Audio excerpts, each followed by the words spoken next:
دنیاوی اعتبار سے جس درجے کا بھی ہے جی معاشی اعتبار سے، اسی طرح روحانی اعتبار سے چاہے جس لیول پر بھی ہے تقوی کے جی یا ایک عام مسلمان ہونے کی حیثیت سے، ہر اعتبار سے میں نے مسلمانوں کو دیکھا کہ دنیا کے ہر کونے کا اور بالخصوص برصغیر کے مسلمان اپنے دل میں حرمین شریفین کی محبت اس حد تک رکھتے ہیں کہ اپنی جان سے زیادہ حرمین عزیز شریفین کو بے شک۔ عزیز اور محبوب رکھتے ہیں، جی اور ہر ایک کی تمنا اور تڑپ ہے کہ رب العالمین ہمیں حرمین شریفین کی حاضری نصیب فرمائے۔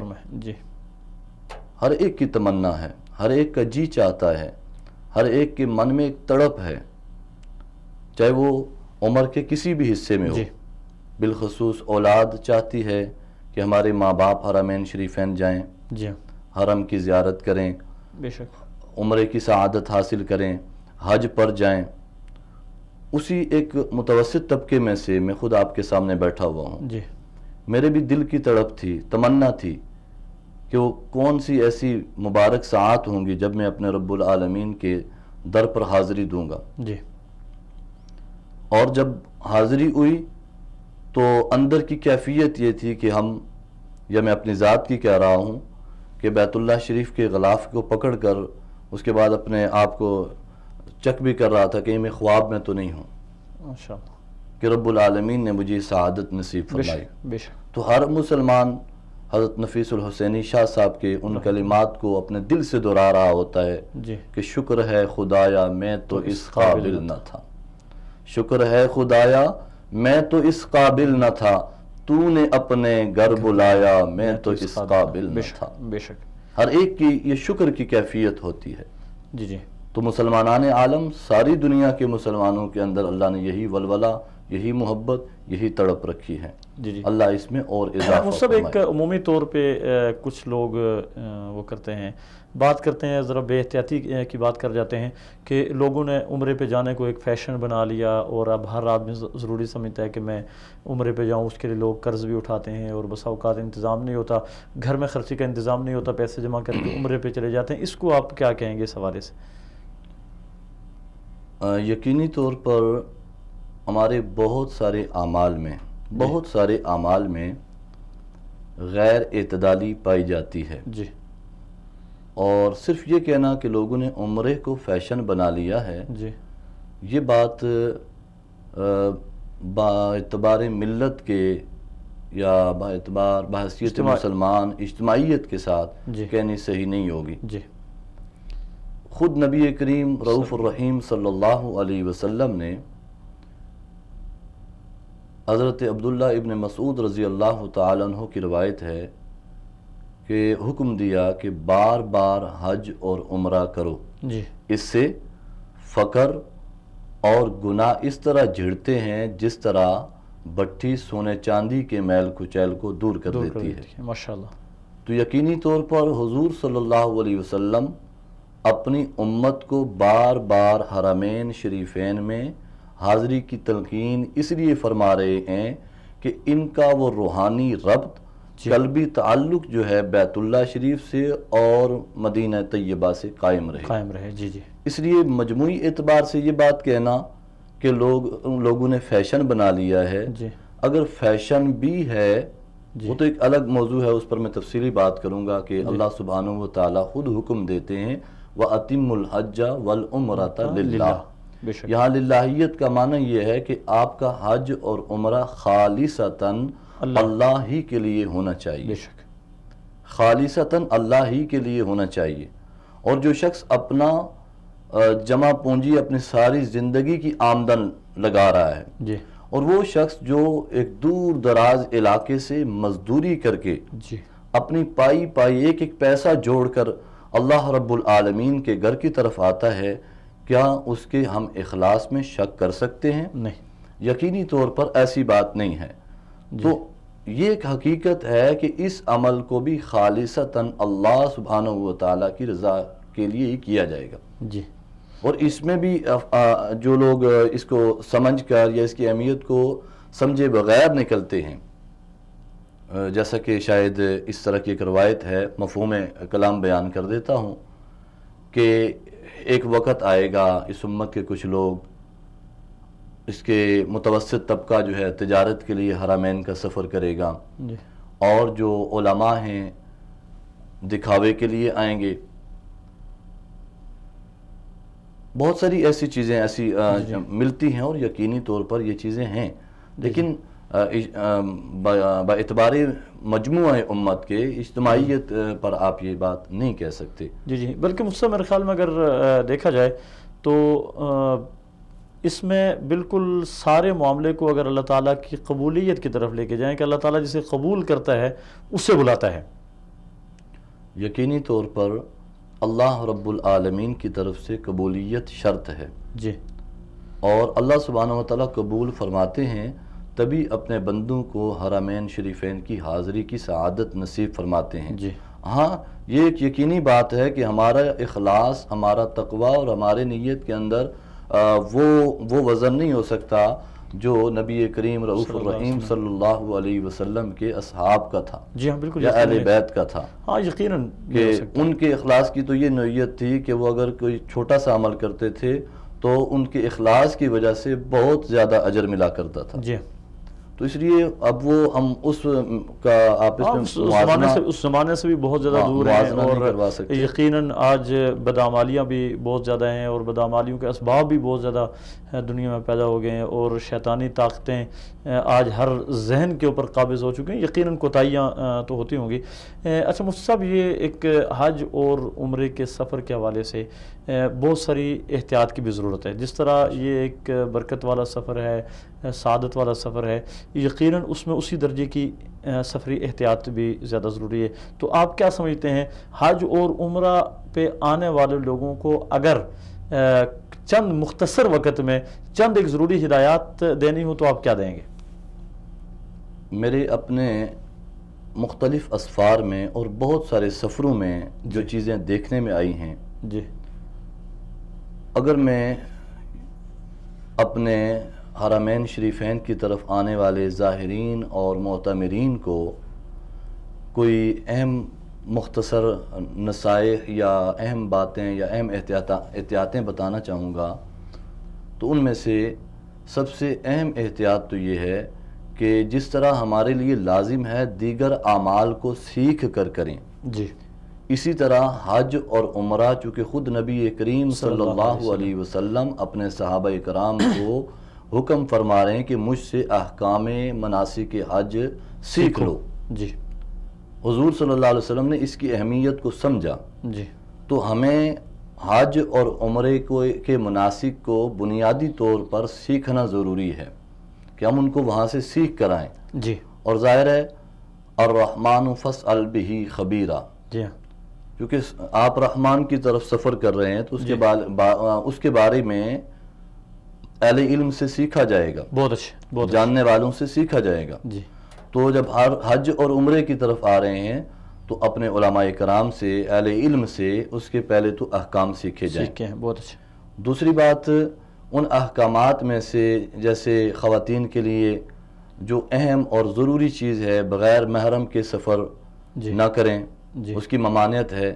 جی، عمرہ تو ایک نفلی اور مستحب عبادت ہے، جی، اور یقیناً بہت بڑے اجر کا سبب ہے. جی، نبی کریم صلی اللہ علیہ وسلم فرماتے ہیں ایک عمرہ جو ہے وہ دوسرے عمرے تک تمام گناہوں کا کفارہ ہے. بے شک. اور دوسرے مقام پر فرمایا عمرہ جو ہے دنیا و ما فیہا سے بہتر ہے. تو یقینی طور پر نبی کریم صلی اللہ علیہ وسلم نے فرمایا تو امت کے حق میں بہت بہتر ہے. تو لازم ہے کہ جو خواتین سفر کر رہی ہیں وہ اپنے محارم کے ساتھ سفر کریں. یعنی عمرہ ایک نفلی عبادت ہے، جبکہ غیر محرم کے ساتھ سفر کرنا یا بغیر محرم کے سفر کرنا یہ جائز ہی نہیں ہے، یہ حرام ہے. تو ایک نفلی عبادت کے لیے آپ اللہ تعالیٰ کی ایک دوسری ناراضگی مول لے کے جا رہے تو یہ غلط ہے. یہ غلط ہے. اس کے ساتھ ساتھ پردے کے حوالے سے بہت زیادہ احتیاط کی ضرورت ہے. تقریباً مجموعی اعتبار سے ہم مغربی دنیا سے متاثر ہوئے ہیں لباس کے معاملے میں. برصغیر میں الحمدللہ آج بھی وہ ایک مذہبی اور دینی ولولہ اور محبت آج بھی زندہ ہے، لیکن اعمال کے اعتبار سے کمزوری ہے، جی اس میں ہمارا لباس بھی متاثر ہوا، جی ہم یہود و نصارہ کی تہذیب سے متاثر ہوئے ہیں، تو لباس کے معاملے میں خواتین بہت زیادہ بے احتیاطی کر رہی ہیں، صحیح ہے، جیسے بے پردگی کا سبب بننا، اس سفر میں زیادہ جو ہے اختلاط ہوتا ہے مردوں اور عورتوں کا آمنا سامنا، جی تو عورتوں کے لیے لازم ہے اپنے لباس کے اوپر پہلے تو لباس جو ہے تنگ اور چست نہ پہنا جائے، جی ایسا لباس نہ ہو جس سے جسم نظر آئے، اور لباس کے اوپر جو ہے عبایا پہن لیا جائے، جی ہاں بہت جیسے حرمین شریفین کے سفر میں عام طور پر ہم دیکھتے ہیں کہ امارات عرب سے جن لوگوں یا جن خواتین کا تعلق ہے ان میں عبایا کا بہت اچھا استعمال ہے، تو وہ احتیاط ہماری خواتین بھی کریں، ہمارے معاشرے سے آنے والی عورتیں بھی، اور اس کے ساتھ ساتھ حجاب. خصوصاً جو ہمارے علاقوں میں جو دیہات ہیں جہاں ویسے برقعے کا یا ایسے بایا کا رواج نہیں ہے، تو وہاں سے جو خواتین آتی ہیں یقیناً وہ بہت زیادہ بے احتیاطی کرتی ہیں، بالکل ایسا چونکہ اپنے ہاں اس چیز کا ماحول ہے نہیں اور استعمال نہیں ہے، تو اس لیے وہ اس سفر میں بھی اس کے استعمال کو وہاں بھی ہونا چاہیے، ہر حال میں ایک عورت کو پردے میں رہنا چاہیے، لیکن یہ ایک مبارک سفر ہے، اس میں اس کو بہت زیادہ خیال رکھنا چاہیے. جب وہ اہل علم کی مجالس میں جا کر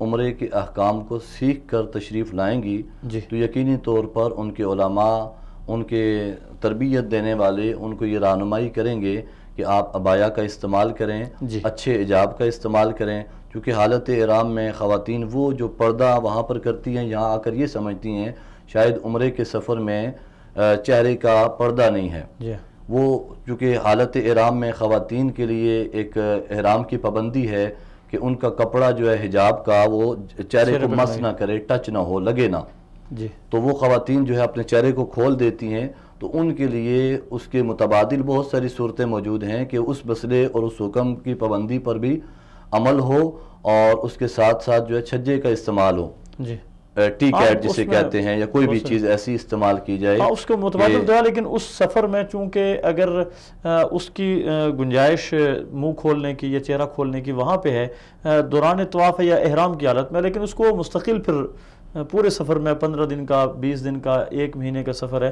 تو پورے سفر میں پھر وہ چہرے کو ڈھانپتی نہیں ہے. اور بہرحال چونکہ یہ اللہ سبحانہ و تعالیٰ کا حکم ہے اور بے حجابی یقینی طور پر گناہ کبیرہ ہے، اور اس سفر میں گناہ کی جو اس کا وبال ہے وہ اس کی سفر کے مبارک ہونے کی وجہ سے یقینی طور پر زیادہ بڑھ جاتا ہے، اس لیے اس سفر میں بہت زیادہ احتیاط کی جائے.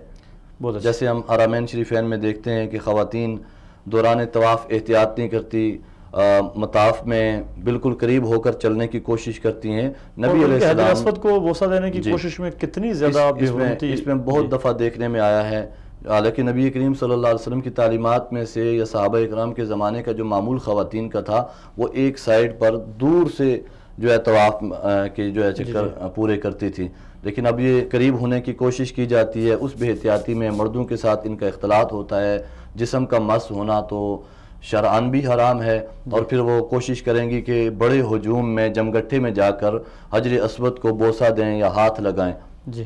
تو حجر اسود کا بوسہ لینا سنت عمل ہے، اور اس کا متبادل استلام دور سے موجود ہے. بسم اللہ اللہ اکبر وللہ الحمد کہہ کر ہاتھوں کو بوسہ دے دیا تو اس کا متبادل آپ کو اجر مل گیا. لیکن اس ایک عمل کا متبادل ہونے کے باوجود خواتین کا وہاں جا کر مس کرنے کی کوشش کرنا اور پھر اپنے جسمانی طور پر تکلیف کا بھی سبب بننا اور بے پردگی کا بھی سبب بننا.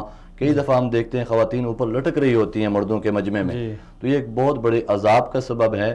اس سے احتیاط خواتین کو برتنی چاہیے، اور مردوں کی محاذات میں آ جانا، جہاں مرد کھڑے ہیں وہیں کھڑے ہو کر نماز پڑھنا، کیونکہ حرمین شریفین کے جو منتظمین ہیں اللہ ان کو جزائے خیر عطا فرمائے، اتنا عالی شان انتظام مکۃ المکرمہ میں اور مدینہ طیبہ میں بھی ہے کہ خواتین کے لیے الگ الگ نماز کی جگہ بنائی گئی ہے. تو خواتین بجائے اس کے کہ جیسی اقامت سنی وہیں جا کر کھڑی ہو گئیں، اس سے بہتر ہے کہ وہ تھوڑے چند قدم آگے چل کر جائیں. بے شک کوئی رکعت رہ جاتی ہے وہ بعد میں پوری کر لی جائے مسبوق کی حیثیت سے، تو وہ خواتین ہی کی جو جگہ بنائی گئی ہے نماز والی، اسی کے مقام پر جا کر نماز ادا کریں. بہت اچھا. بہت اچھا مفتی صاحب ایک چیز اور ہے کہ جو حضرات یا خواتین وہاں سے تشریف لاتے ہیں وہ اپنے عمرے کے تو جس طرح آپ نے کہا اگر سیکھ کے آئیں اللہ تبارک و تعالیٰ ہر ایک کو یہ توفیق دے سیکھ کے آئے عمرے کے ارکان وغیرہ پورے کرتے ہیں، لیکن عمرہ وغیرہ کرنے کے بعد جو چند ایک چیزیں ہیں یعنی لوگ زیارات پہ بہت زیادہ توجہ دیتے ہیں. کم از کم پاکستان سے آنے والا ہر فرد یہ چاہتا ہے کہ میں غار ثور بھی دیکھ لوں، میں غار حرا بھی دیکھ لوں، باقی بھی جو اس طرح کی بہت ساری زیارات کا نام جنہیں دیا جاتا ہے، تاریخی مقامات آپ انہیں کہہ سکتے ہیں، اس کی بہت زیادہ اہمیت وہ کرتے ہیں. تو آپ اس بارے میں کیا کہتے ہیں کہ ان مقامات کی زیارات زیادہ ضروری ہیں یا حرمین کی نمازیں زیادہ ضروری ہیں؟ جو صورت آپ بیان فرما رہے ہیں زیارات کے حوالے سے، جی، پہلی چیز تو یہ ہے کہ لوگوں کو یہ بتایا جائے کہ زیارات چونکہ برصغیر میں زیارت کا بہت زیادہ ایک عجیب کنسپٹ ہے اور اس کی ایک بہت بڑی اہمیت سمجھی جاتی ہے. جی، جیسا کہ ہمیں بھی سفر میں کئی دفعہ مردوں اور عورتوں بالخصوص بڑی عمر کے لوگوں کی طرف سے یہ سوال ہوتا ہے اور اس کو بہت جیسے وہ ہمیں بہت بڑی اہمیت اجاگر کر رہے ہوتے ہیں ہم پر. تو بنیادی طور پر لوگوں کو اس بات سے آگاہ کیا جائے کہ زیارت یہاں جو زیارت ہے اس کا معنی کیا ہے. جیسے ابھی بھی اس سفر میں حرمین شریفین میں دوران سفر جو ہے لوگ مجھے زیارت کے حوالے سے بہت زیادہ وہ کر رہے تھے، تو میں نے دوران سفر جو ہے انہیں اس کی تعریف بھی بتائی کہ اصل یہ زیارت کیا ہے. جیسے ہمارے ہاں کلچر ہے کسی کا مزار ہوگا وہاں ہم جائیں گے اور وہ کچھ جو ہم برصغیر میں کر رہے ہیں اس طرح کا جو تصور ہے وہ ذہن میں لیے بیٹھے ہیں.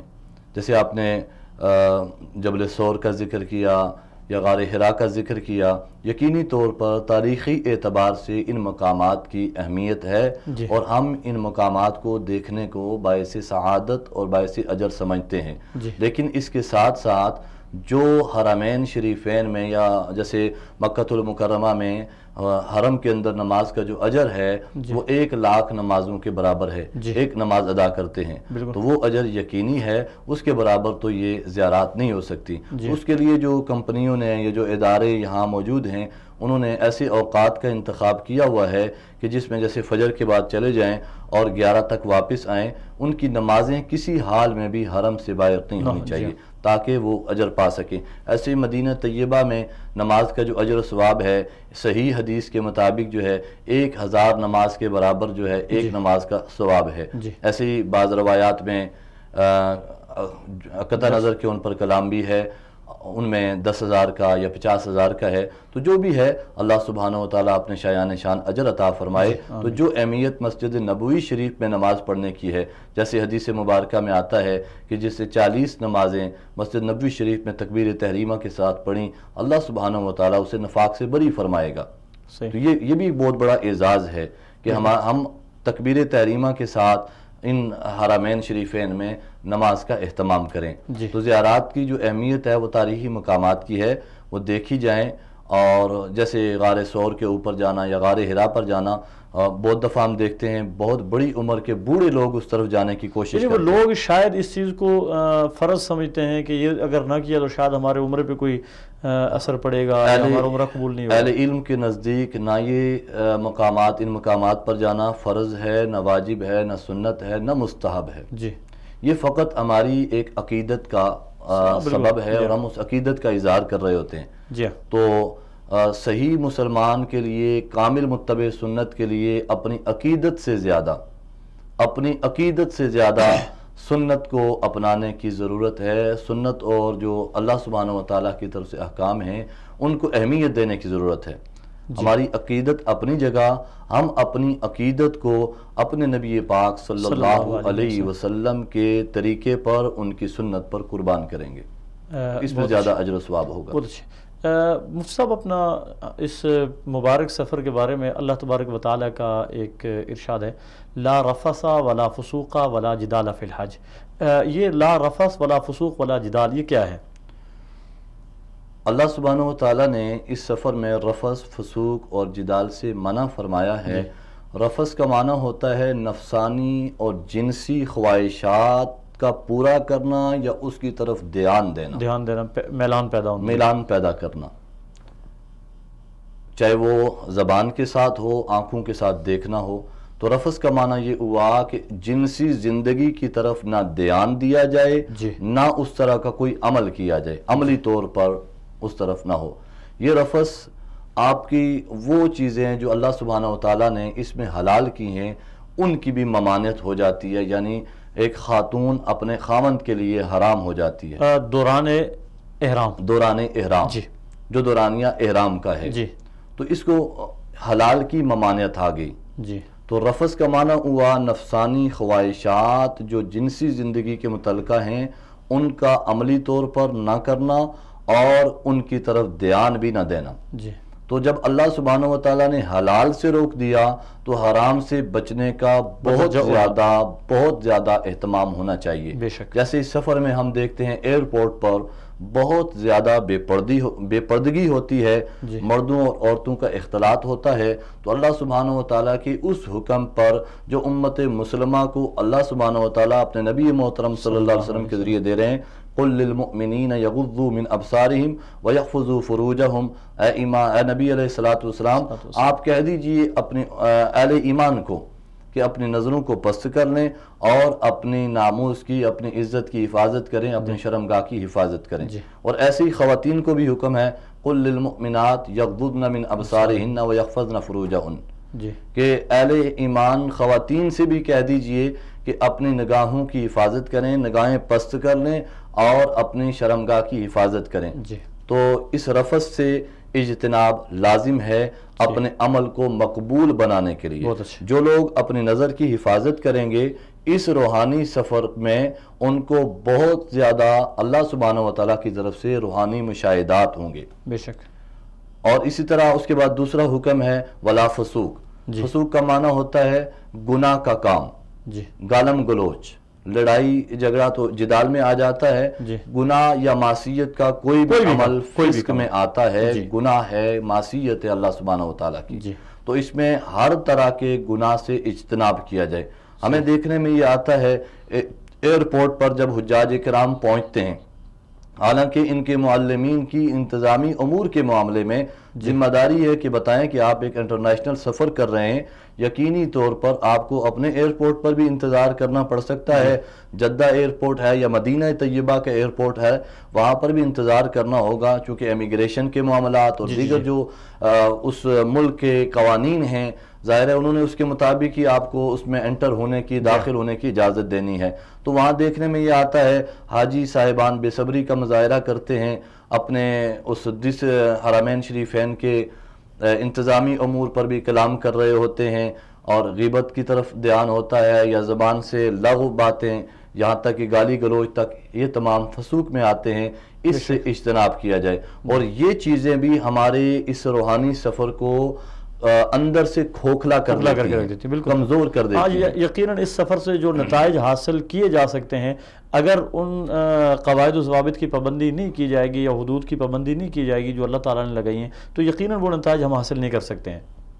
آپ نے یقینی طور پر بالکل ایسا ہے. اور جو تیسری چیز ہے جدال والی، یہ بھی فسوق کے قریب اور اسی کے متعلقہ، اسی کے ضمن میں ایک چیز ہے کہ جدال بھی اس سفر میں اللہ سبحانہ و تعالیٰ نے منع فرمایا.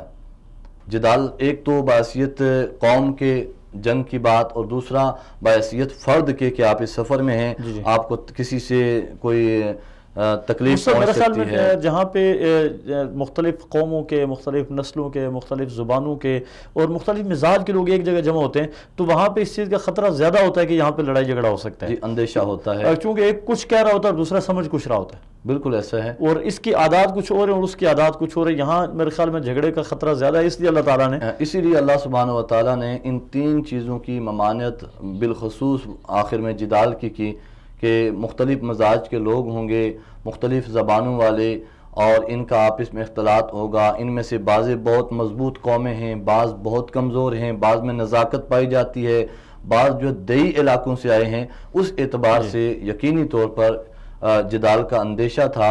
تو اللہ سبحانہ و تعالیٰ نے اس سفر میں جدال کو اہتمام کے ساتھ منع فرما دیا کہ اس سے احتیاط کرنی ہے. مصطفی آخری 2 منٹ میں آپ حج عمرہ پہ جانے والے لوگوں کے لیے اپنا کیا پیغام دیں گے؟ میں حج عمرہ پر جانے والوں کو جو اہم پیغام دوں گا اس میں سے یہ ہے کہ ایسا عمل ہو، ہمارا ایسا حج اور عمرہ ہو جو مقبول ہو. مقبول ظاہرین اور معتمرین اور حجاج کرام کا اثر عالم اسلام پر پڑتا ہے. جو لوگ میرے نزدیک یا میرے تجربات یا میرے اساتذہ کی بتائی ہوئی تعلیمات کے مطابق مقبول حجاج اور مقبول معتمرین کا اثر امت کے عالم پر پڑے گا، امت مسلمہ کی عالم اسلام پر اس کے اثرات ہوں گے. ان کی فتح ہوگی، یعنی ان کی ذاتی زندگی پہ اور اجتماعی زندگی پر. چونکہ یہ لوگ جب یہاں سے کچھ سیکھ کر اس امت کے اجتہاد کو، وحدت ملی کو دیکھیں گے، واپس جا کر اپنے معاشرے میں ایک مثالی زندگی ہوگی، ان کی زندگی تبدیل ہوگی.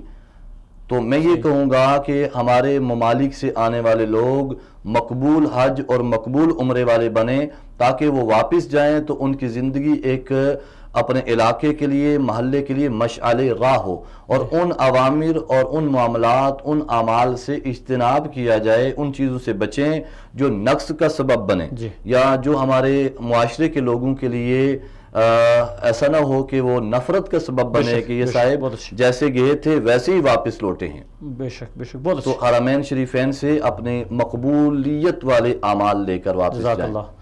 مفتی صاحب بہت شکریہ، آپ نے ہمیں وقت دیا. اللہ تعالیٰ آپ کو جزائے خیر نصیب فرمائے، اور آپ کا جو درد دل ہے اللہ کرے اس کو لوگ سمجھنے کی کوشش کریں. ناظرین محترم، یہاں ہمارے پروگرام کا وقت ختم ہوا ہے.